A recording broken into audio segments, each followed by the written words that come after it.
I just want to say before we start, this is such a me outfit and I love it so much. This is literally, this is all I wear in the winter is tank tops with sweaters. This is literally it. Hi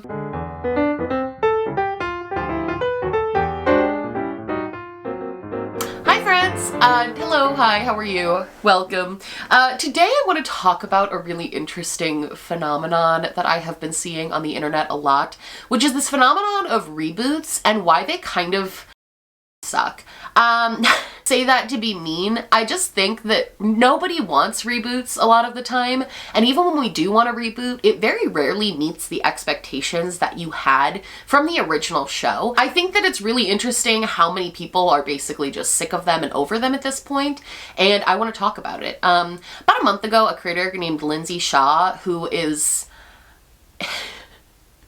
I could do a whole 5-part series on Lindsay Shaw and the Ned's Declassified bunch. Like, I could make so many videos, but I will just say she made a video basically complaining that her old Nickelodeon show, Ned's Declassified School Survival Guide, couldn't get a reboot, but every other show and like Marvel and Spider-Man can get 25 reboots, but her show can't. This was really dragged all over TikTok pretty quickly. People jumped on this and were like, hey, Ned's Declassified didn't get a reboot because it sucked. But I don't think that's the only part of it. I think Ned's Declassified and other shows that are definitely very nostalgic and maybe people would watch a reboot of aren't getting reboots for a lot of reasons. I think it's important to discuss the different kinds of reboots as we get into this conversation. I think that the first point to make is that Disney historically makes pretty good reboots. I would argue that Disney makes the best reboots. And the reason for that, like Girl Meets World, Raven's Home, and now the new Wizards of Waverly Place show, Disney is actually one of those who I feel like they do it successfully, but I think because the shows go on for like 5 or 6 seasons, I think they do it so successfully though, not because the writing is particularly fantastic or anything like that. I think they do it successfully because they don't really focus on the old characters that much. The old characters from the show are still in the show and they still show up. Like in Girl Meets World, Corey and Topanga are still in the show, they're the parents, but the show is now based around their children. That's actually what all of these shows are. They're taking the characters, having them be grown-ups and be parents, and now the show is based around their children. And this works because you're basically making an entirely new show for an entirely new generation of people with just a similar concept. You're taking what already worked for the past generation and just re-evolving it into a new show. I wouldn't even call these reboots. I would call them continuations of the show. They're just showing where the characters ended up in their future and what their kids are like. And I think that's why they're so successful. They're not really, they give that little bit of nostalgia that you have if you really loved the show. But for the most part, these shows are made for kids. They're made for the new generation. And honestly, this is kind of genius because a lot of people will tune in to the first couple of episodes just to see an update on where their favorite characters ended up. Like on Wizards of Waverly Place, we saw Selena Gomez come back as Alex Russo for one episode. We found out that Max Russo ended up being a billionaire. Like it ended up being this kind of cool little, oh, this is where these characters ended up, these characters that you grew up with. But then the older generation sort of stops watching because they're made for kids, and the new generation falls in love with these new forms of the characters. So Disney essentially makes entirely new shows, which is why I think their reboots work so well. Then we get into Nickelodeon reboots, and these tend to do not that well. And I think the mistake that they make is they don't really introduce the new characters or the new generation. They keep the old characters but still try to make it a continuation show. And also I think these tend to do terrible because they still have to sort of act in the parameters of a children's show, at least a little bit. They are sometimes a little bit more adult, like the Zoe 101 reboot was a little bit more adult focused, but for the most part it was just bad. It was bad writing because you're trying to make it for both kids and adults, and that's a very hard feat to do. Like if they had made the Zoe 101 reboot like an episode of Euphoria, can you imagine how iconic that would have been? The iCarly reboot was the same problem, and the end result just ends up being sort of corny and hokey and not something that a lot of people want to watch. Now I think outside of children's shows that gets reboots, there's also obviously more drama type shows that get reboots, like Gilmore Girls got a reboot. That was fantastic. But again, that had very specific parameters. It was a limited series run. It was only 4 episodes, and it was really just a sort of year in the life, that's what it was called. It was a year in the life of our favorite characters to see where they had kind of ended up. I also think the Gilmore Girls reunion thing was perfect. I don't care what anyone else says, but anyway. And then you also have reboots like the Gossip Girl reboot or the Powerpuff Girls reboot that tried to happen, where they take these old characters and sort of reimagine them. I also think you have reboot podcasts, which in my opinion, I've made what did I call that video?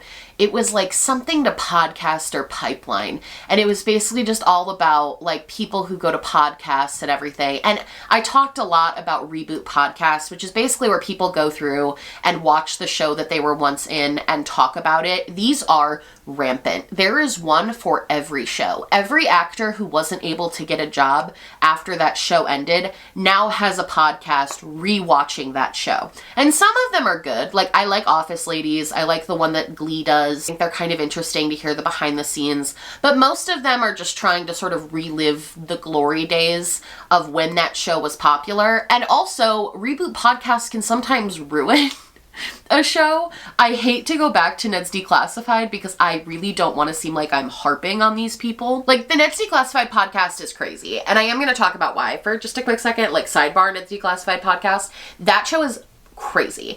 The biggest thing that we learned from the Ned's Declassified podcast is that like everybody in the cast was doing drugs and everybody was having sex with each other. And that's what we learned from Ned's Declassified podcast. And honestly, it kind of ruins the show a little bit. Like you don't want to go rewatch Moe's and Ned's first kiss when you know they were just like fucking behind the scenes in front of everybody. Same thing with One Tree Hill podcast. There's been a lot of drama with that podcast where the girl who played Peyton had to leave the show because she had drama with one of the other hosts, the girl who played Haley. And it just sort of ruins the nostalgia of the show. Now, I would be remiss if I didn't talk about also the other form of a reboot, which is a reunion show. And I think the best example of a reunion show done correctly was Friends. Friends doesn't need a reboot. It ended perfectly. It ended with like this perfect bow. Nobody needs to see where the Friends characters ended back up, in my opinion. I think that show is like genuine 10 seasons of perfection. I don't want them to ruin it with an 11th season. And it seems like reboots, it's just like how sequels, they're never as good as the original. I don't want Friends to get ruined, but I loved that they had all of them come back for this 20-year reunion where they had them on the sets and they had them read scenes from the show. They talked about their personal experiences on set. They played games together. They had James Corden host this like little sit down with all of them together. Like it was really, really cute and well done. And I think this is really great. And I think this is more what we should be focusing on is reunion shows, not so much reboots, because reunion shows, you actually get to see where the actors think the characters might have ended up. Like I remember in the Friends reunion, they asked like, would Ross and Rachel still be together? Like they talk about all these sort of things, and I think that that's more fun to hear what the actors actually think. Maybe I'm a freak because I love behind the scenes stuff, so maybe this is a me thing, but I just find behind the scenes reunion shows to be so much more fascinating than reboots. And I think the reason is that reboots 9 times out of 10 do not fucking work. Whether they have a like mid-production shutdown like the Lizzie McGuire reboot, or they have 5 seasons like Raven's Home, it just doesn't hit the same as the very original shows. Now the thing is, reboots oftentimes are so wanted because people love these characters and they want to see where they ended up. They want to see what happened to them. But the reality is most of these TV shows that we have such nostalgia for had pretty good endings. They knew they were ending, or they knew the show was coming to an end soon. So most of them, we got closure from the characters. We had these beautiful, crying series finales where everything ends in a perfect little bow, and you kind of already get that closure, so you don't really need to reopen that. For the most part, the story has been told. The story has run its course. Everything has to end eventually. We can't just in perpetuity continue on over and over and over again with the same characters and the same stories. We get closure from the characters and then we move on. And that's how it works. Especially for sitcoms that were made for children, like iCarly and Zoe 101 and Ned's fucking Declassified. These were made for children. They weren't made for adults. The story has concluded. The children grew up. That's the end of the story, just like the rest of us, and now they hate their lives. It's just like real life. Kids shows, for the most part, don't need reboots in general because typically we don't even delve deep enough into the characters to really know them. The Gilmore Girls reboot made so much sense because those characters, you dive so deep into them, you know them so personally, like that makes a lot of sense. These sitcoms and children's shows, you don't have that same sort of pull with the characters. It's a fun idea and it's a fun theory because of the nostalgia. And it's nice to revisit, but they always end up getting canceled pretty quickly and then the nostalgia wears off because we realize it's just a bad show. This phenomenon of forcing stories that don't need to be continued to continue is just something I think needs to be studied. Like, I don't understand why we keep forcing reboot after reboot after reboot when nothing changes. And it kind of begs this question of why new shows and new media aren't being produced anymore. Why is it always a sequel or a reboot? Why can't we have new ideas and new projects? Why are those not getting as much hype as these older reboots are? I get the built-in audience, but at a certain point, I think you're just tainting the integrity of the show from being like a cult classic. I don't know. This was a shorter video, I know, but I just think it's a funny, fascinating topic to talk about. I think the phenomenon of reboots is so interesting. I'm really interested to know your guys' thoughts down below. What do you think of this conversation, this topic?